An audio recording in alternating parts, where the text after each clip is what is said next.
अक्सर हम देखते हैं कि कुछ लोग अपनी जीवन में बहुत एक्टिव होते हैं और वहीं कुछ लोग बेहद आलसी किस्म के होते हैं। आखिर ऐसा क्या है जो कि एक व्यक्ति को इतना आलसी बना देता है और दूसरे को बहुत एक्टिव? कभी सोचा है इस बारे में आपने? लोग अक्सर आलस्य को दूर भगाने के उपाय ढूंढते रहते हैं। आलसी व्यक्ति अपने लक्ष्य से दूर भटकता रहता है। तो चलिए जानते गौतम बुद्ध की इस कहानी के माध्यम से कि आलस्य से कैसे छुटकारा पा सकते हैं। कहानी को अंत तक जरूर सुनना। एक बार एक बहुत ही आलसी व्यक्ति एक महात्मा जी के पास जाता है और उनसे पूछता है कि हे महात्मन, मुझे आलस्य बहुत आता है, मैं क्या करूं? फिर वो महात्मा उस लड़के को उत्तर देते हुए कहते हैं, आलस्य आने के दो कारण हैं।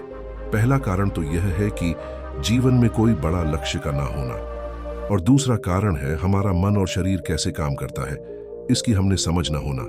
जिसके जीवन में बहुत बड़ा लक्ष्य नहीं है उसके जीवन से तो आलस्य कभी जा ही नहीं सकता। लेकिन जिस व्यक्ति का कोई लक्ष्य तो है लेकिन उसे अपने मन और तन की समझ नहीं है, वह भी हमेशा आलस्य से घिरा रहता है। लड़के को महात्मा की सारी बात सच लगी तो उसने महात्मा जी से आगे प्रश्न पूछते हुए कहा कि हे महात्मन, आप मुझे इसका कोई उचित समाधान बताइए। फिर महात्मा जी बोले, जो ये तुम्हारे साथ करता है वही तुम अपने मन के साथ करो। जैसे तुम्हारा मन तुम्हें मूर्ख बना रहा है वैसे तुम इसे मूर्ख बनाओ। जब तुम्हारा मन तुम्हें कहेगा कि कुछ देर आराम कर लेता हूं और सो जाता हूं, उसके बाद काम करूंगा, तो तुम इससे कहो कि थोड़ी ज्यादा देर आराम कर लूंगा, लेकिन उससे पहले ये काम खत्म कर लेता हूं, बस थोड़ा सा तो काम है। इस प्रकार तुम अपने मन को मूर्ख बनाओ। लड़का अगला सवाल करते हुए कहता है, हे महात्मन, मैं कब तक अपने मन को इस प्रकार मूर्ख बनाऊं? फिर महात्मा जी उससे बोले कि जब तक अपने आलस्य से मुक्त रहना चाहते हो तब तक तुम्हें अपने मन को मूर्ख बनाते रहना होगा।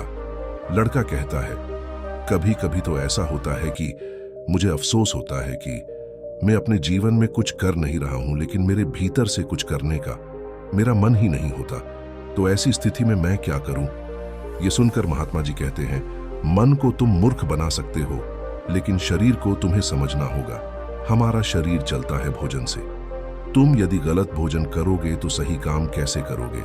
कैसे तुम्हें काम करने की ऊर्जा मिलेगी? इसलिए तुम ऐसा भोजन करो जो कि तुम्हारे अंदर ऊर्जा उत्पन्न करे, न कि तुम्हें आलस्य से भर दे।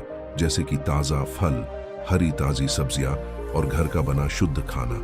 लड़का अगला सवाल करता है, हे महात्मन, कृपा कर मुझे यह बताइए कि मैं शुरुआत कैसे करूं?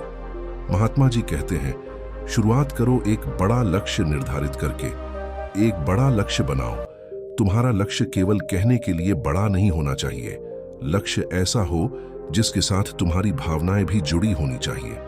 और अगर लक्ष्य इतना बड़ा नहीं है और तुम्हारी भावनाओं के साथ भी जुड़ा हुआ नहीं है, तो फिर पहले तुम अपने ऐसे लक्ष्य को खोजना ही लक्ष्य बना लो। जब तक तुम्हें यह नहीं पता कि तुम्हारा लक्ष्य क्या है, तब तक तुम अपने मन को मूर्ख बनाते रहो जैसे वो तुम्हें बना रहा है। महात्मा की बातें सुन फिर वह नौजवान लड़का कहता है कि यह तो आसान है, मन को मूर्ख बनाया जा सकता है।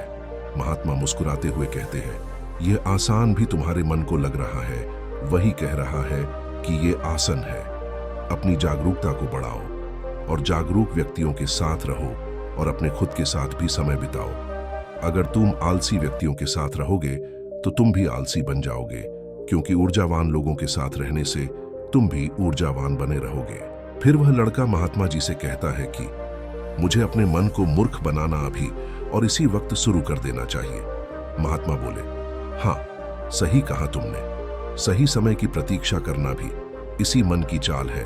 तुम्हें इसमें फंसना नहीं है। इसीलिए अभी और इसी समय अपने काम पर लग जाओ और अपने मन पर विजय प्राप्त करो।